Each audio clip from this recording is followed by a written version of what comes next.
Have you ever wondered why your brain keeps replaying the worst-case scenario? Negative thinking isn't just a bad habit. It's addictive. Because every time your mind predicts danger, your brain rewards itself for trying to protect you. Thousands of years ago, spotting threats kept humans alive. So your brain evolved to pay more attention to bad news than good news. That's why one criticism can ruin your day while 10 compliments barely register. Think about it.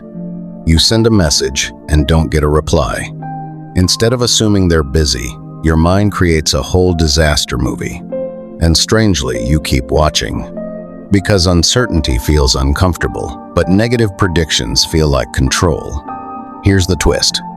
Your brain doesn't care about your happiness as much as your survival. So if you constantly feed it fear, doubt, and worst-case scenarios, it starts craving them. The most dangerous thing about negative thinking isn't that it's painful. It's that it can feel familiar, logical, and even safe. And that's exactly why so many people never realize they're addicted to it. But if negative thinking is addictive, how do you escape it? The answer is surprising. You don't fight the thoughts. You stop rewarding them. Most people think overthinking helps them solve problems. But in reality, it tricks the brain into believing worry equals preparation. That's why the more you worry, the more your brain wants to worry. Imagine checking the same locked door 5 times. Each check feels reassuring, but it also teaches your brain that checking is necessary. Negative thinking works the same way. Every time you replay a fear, your brain treats it as important. And what the brain sees as important, it repeats. The goal isn't to think positive. The goal is to stop treating every negative thought like a fact.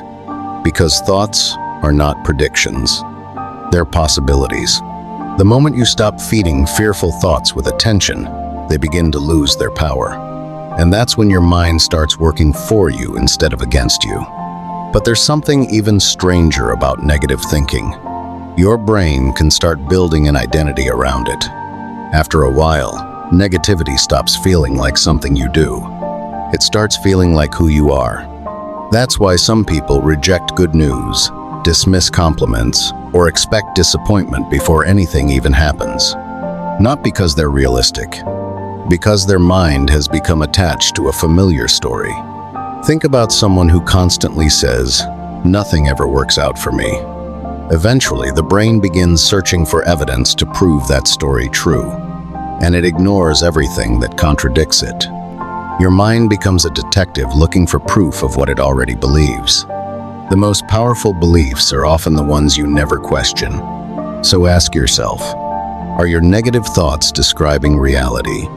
Or are they simply protecting a story you've repeated for years? Because the moment you challenge the story, you weaken its control. And that's where real change begins.